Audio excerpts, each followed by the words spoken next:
Should I retire at age 60? Should I retire at 65? Should I consider an early retirement? Call it before 60 at 50, 55, 58? Is there a certain age? What is the best age to retire? That's what we're going to be working through in today's video. What are the pros and cons? Okay, yes, what if we do work a little bit more? Does that mean we can spend more? Great, that's very attractive to me.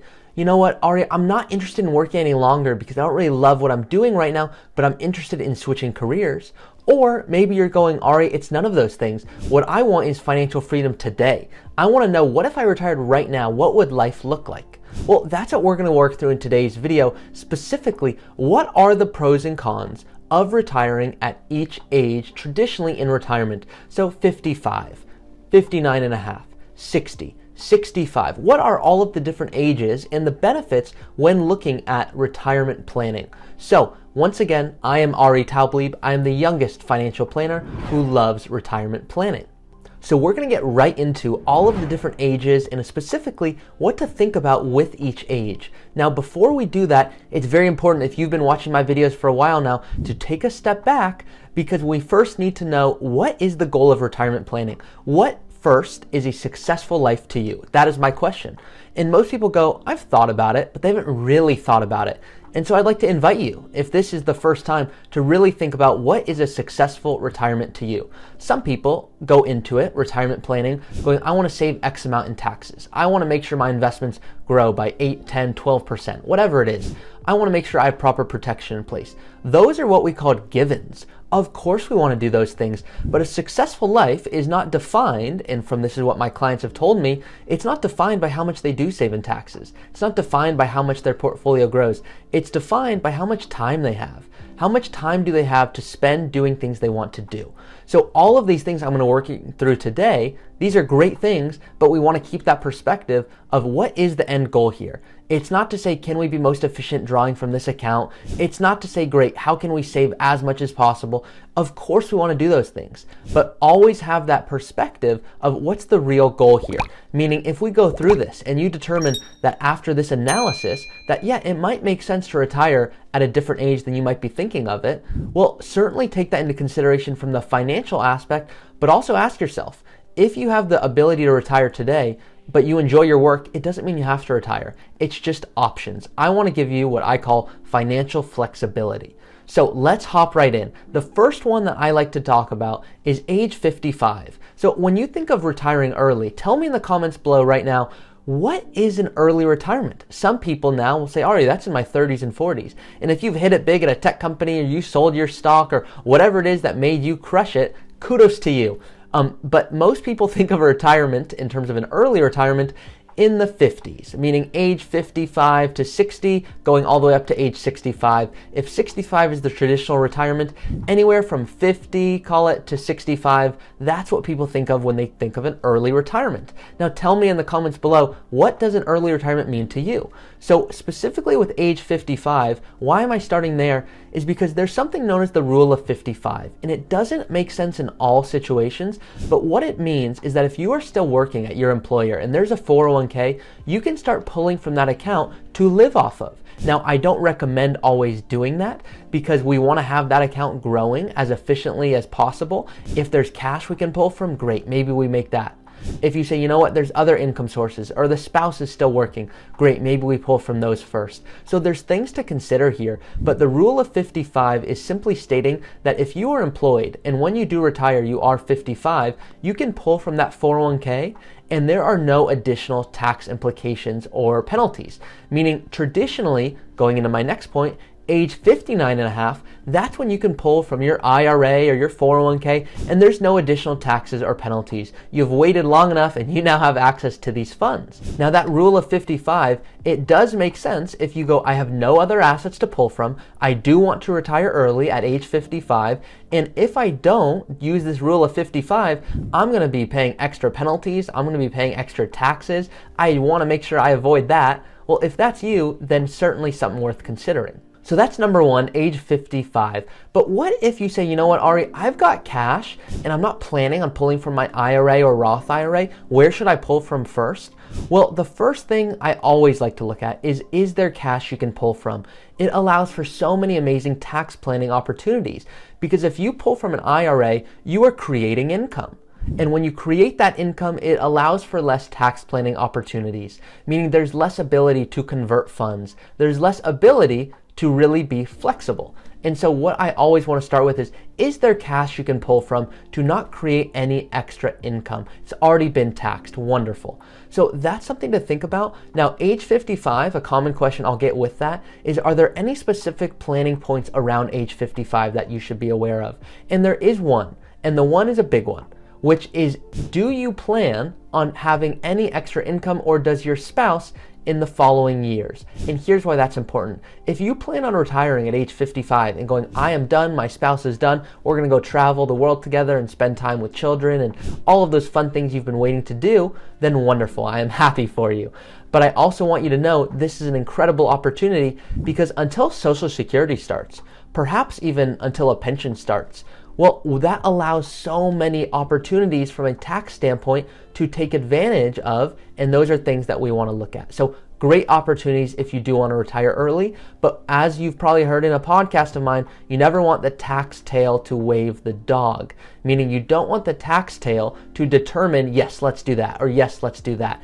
You want to certainly think about it because it plays a big role, but you don't want to always say, because I can save on taxes, therefore I'm going to stop working now. No, let that be a secondary consideration. The next age is 59 and a half. So why is that a magical age? It's not. It's just an age that they say right now, and of course this can change, that age 59 and a half is when you can take your funds out of your IRA, 401k, Roth IRA, and pay no excess taxes or penalties. Because right now, if you have $1 million and you are 58 and you want to pull from that account, well, you're going to be hit with a 10% penalty as well as paying full taxes on that. So you're probably going, hey, I don't want to do that. Meaning what we want to make sure we're doing is being very intelligent with where we pull income from first in retirement. So if you are above 59 and a half, you can start pulling from those accounts, and you are going to be paying ordinary income taxes if it is an IRA. With a Roth IRA, there will be no taxes. It is tax-free forever. The next age I'm going to talk about is age 62. Why age 62? Is because that is the earliest age you can take your Social Security. So Social Security is a big topic that gets a ton of headlines, and it's because there's no real answer. And I know that might sound like it doesn't help you, but I promise this will. What I want to give you is massive value from a headspace perspective when it comes to Social Security. So here's what you should think through. Is life expectancy number one, and number two, when do you want the money? Meaning, if you invest it, if you've seen a podcast of mine on Social Security, you can take Social Security and you can invest it and you can often do better. But that's not what financial planning is all about. Financial planning is about understanding where is income coming from and what do you want out of retirement. If you were to say, Ari, tell me exactly right now, when is the best time for me to take Social Security?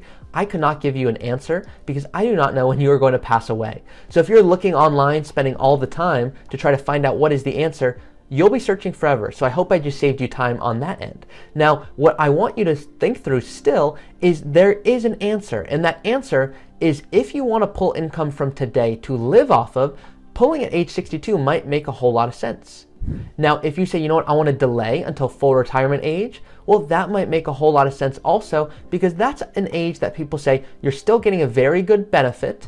And at that point, you've let it delay and accrue. And when you pull that income, you are locking in that benefit forever. Now, at age 70 is what we call the maximum benefit. So I'll go back just for a second. But at age 70, that is the maximum benefit if you delay and never touch. But if you were to pass away at age 71, and I'm sorry, I have to kill you off at some point right now.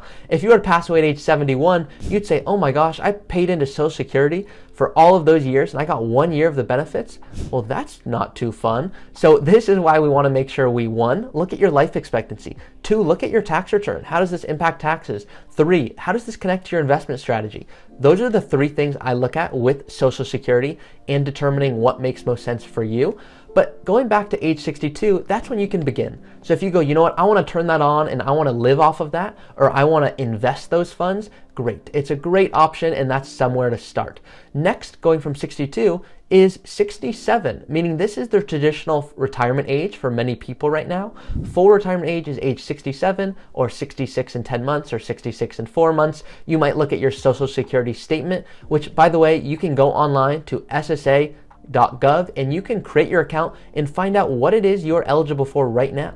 You might have already done that. If you haven't, I encourage you to go ahead and do so. Now, whether Social Security will be there to the same extent today, we're still not sure what that looks like in the future, but what we do know is the following. Social Security does not increase at the same rate as inflation. So if inflation historically is 3%, Social Security is about 2%. So we want to make sure we're factoring that into the financial plan.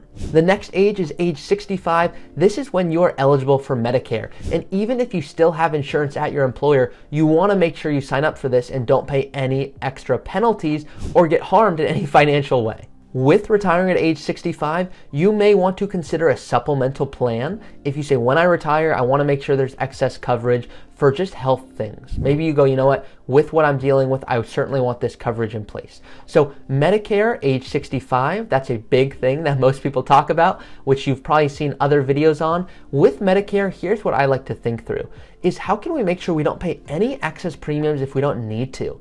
This comes back to your tax return. If you are saying, you know what, I've been working my whole life and now I don't have to pay anything in taxes, wonderful. That might sound really, really good, and it will be very good in the first few years of retirement. But I'm not just looking at that for you. I'm looking at your total lifetime tax liability. How do we keep that very, very low?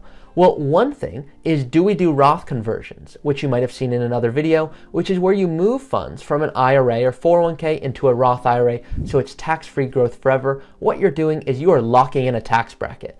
Now, here's what we want to think through. If we convert too much, we're going to be in a very high tax bracket, meaning those IRMA surcharges, those Medicare premiums, we're going to be paying potentially double or triple we'll even want to pay. So we need to make sure we convert very intelligently. Now, if that even makes sense, sometimes it doesn't even make sense. But what I want to look through, at least for you, for this video right now, is when it comes to Medicare, is when you retire, do you have other health considerations? I want to make sure you are fully protected. And the reason I bring that up is, let's say 65 is your plan. Imagine you're 62 today, and all of a sudden you go, you know what? I've had enough at work. I want to retire early. Well, what are your options? Is, let's say at 63, can you get on your spouse's plan? Can you go onto the private health insurance market and look for a policy there? There are more options than you may think. So Medicare at age 65, whether you have insurance or not through your employer, you want to make sure that you sign up for that. Now, getting into the specifics, age 67, with Social Security, every year that you delay, it's growing by 8%. That is a benefit. So at age 67, you have a benefit, and then that grows by 8%. It doesn't compound on itself, but it does grow. So it's not a compounding rate of that 8%, but every year you delay, it goes up by 8%. So that would go up 8%, and then another 8%, and then another 8%. So if you're saying, you know what, I want to take my income now and I want to invest it, the question to ask yourself financially is, do I think I can beat 8%? Now, if you're going, yes, I absolutely think I can, and you want to pull income, well, great, it might make sense to do that. You might also say, you know what, I've saved and invested well. I now want to pull these funds so I can live off them, so I can travel and do more. Or maybe my life expectancy isn't into my late 90s, it's into my 80s, and that's what I want to plan on, and because of that, it makes most sense to pull today. So there's many considerations with Social Security, but the first thing is, what is the rate if I just keep delaying, which is that 8%. So if your benefit is $2,500 a month at age 67, well, at age 70, it would be $3,300 a month. So that's what we're looking at in terms of a monthly difference. At age 72, you are required to take required minimum distributions. That was a mouthful. And that might change. And by might, I mean more than likely hasn't fully passed, so still waiting on a few details, might get moved up depending to 73, 74, 75, but I can do another video on that. What I want to focus on today is age 72, is that's when those required minimum distributions are going to begin, which means from your IRA and your 401k, you have been taking that deduction every single year when you do put money into that account. That's wonderful, but the IRS says we want our tax money too, and we're not going to just let you wait on it. And in fact, once that begins, we're going to make sure that you take out 3.8% every single year. So if you have $1 million, you have to take out $38,000 every year, but that goes up. So if that money grows, it continues going up and up and up and up. Well, all of a sudden, you might be having to take out more than you even need to. And my big risk that I look out for clients is I do not want you to have to take out funds and pay any extra in taxes than you need to. The last thing I want is for you to be paying 30, 40, 50% in taxes on that money. So that's what I am looking at when it comes to required minimum distributions. What strategies can we do to prevent having to do that? Strategic Roth conversions. Can we be very intentional with tax planning? How do you pull from the right accounts? And also asset location. How can we make sure that the investments we own are in the right accounts, growing exactly how we want them to be? So that was it for today's video. I'm going to actually add on right now a few extra bonus tips for what should you consider when it comes to retirement ages. 2 things that I want to make sure I leave you with. And before I give you those 2 things, I want to always reiterate, my goal here is to provide massive value. I want to provide you so much value that you go, oh my gosh, this is exactly what I need to feel confident going into retirement. Not just going into it going, I think I did what I needed to do, but really feel confident. Now, if you're saying, you know what, I'd really love for you to look at this, Ari, or a member of your team, I am more than happy to. In the description of this video, you can find where you can apply to work with me or another planner at my team. So getting that out of the way, let's now go back right into these 2 bonus tips I'm going to give you right now. Bonus tip number 1 is that most people think part-time income doesn't play a big role in retirement. And I would argue against that. And I would heavily argue because what I want you to do is create your dream retirement. And if you don't want to work another day, then great. Let's look at what the plan looks like that. But if you're honest with yourself and you go, I do plan on working, just not to the same extent as today and maybe at a much lower income threshold, then wonderful. Where does that play into the plan? Well, check this out. $50,000 of income, hypothetically, you might look at that and go, well, I was making $200 or $300 before I retired every year. $50,000 seems like a drop in the bucket at that point. Well, it might seem like that, but that's not just $50,000 you're making. That's $50,000 that is not coming from your portfolio of, call it $1 million.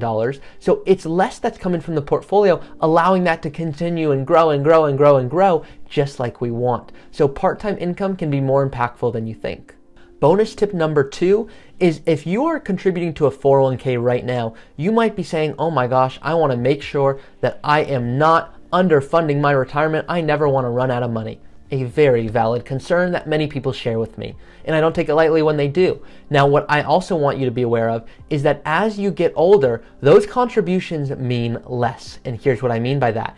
Is once your portfolio has hit this critical mass, it might be growing more than you are contributing. If you have $1 million, well, 10% growth of that is $100,000. So if you grow by 10% that year, then you now have 1.1 million.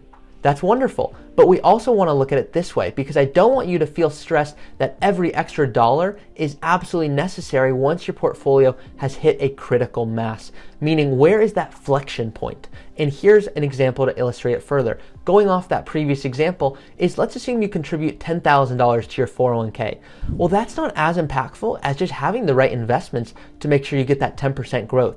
So I don't want you to sweat the latter years of retirement. If you've saved and invested well, you do not have to worry as much about contributing more dollars, and it's more about having your investments allocated properly. Now, of course, adding more dollars is going to make the picture look better. We know that. But my goal is not to just make the picture always look better, but to say, can you do more from a cash flow perspective? Can you say, yes, let's take these trips with a family now while we have our energy and health? Can we do more of the things that you've been putting off now? That's what I'm looking at. So those are the 2 bonus tips I had for you. Ultimately, I love what I do. Please reach out to me if you go, yes, I would love to see how you do your financial planning. I've got a ton of videos specifically on what that looks like. And once again, if this has been helpful, please comment on this video and let me know what topics you want in a future video. Don't forget to like this video and share it with someone so you can retire with them. It is more fun to retire together. So you can go on those trips with your friends, with your family, and you go, you know what? We don't have to worry because we have a plan. So that's what I love doing. Once again, Ari Taublieb here. And as always, I hope that you can create your secure retirement and feel confident when going into retirement.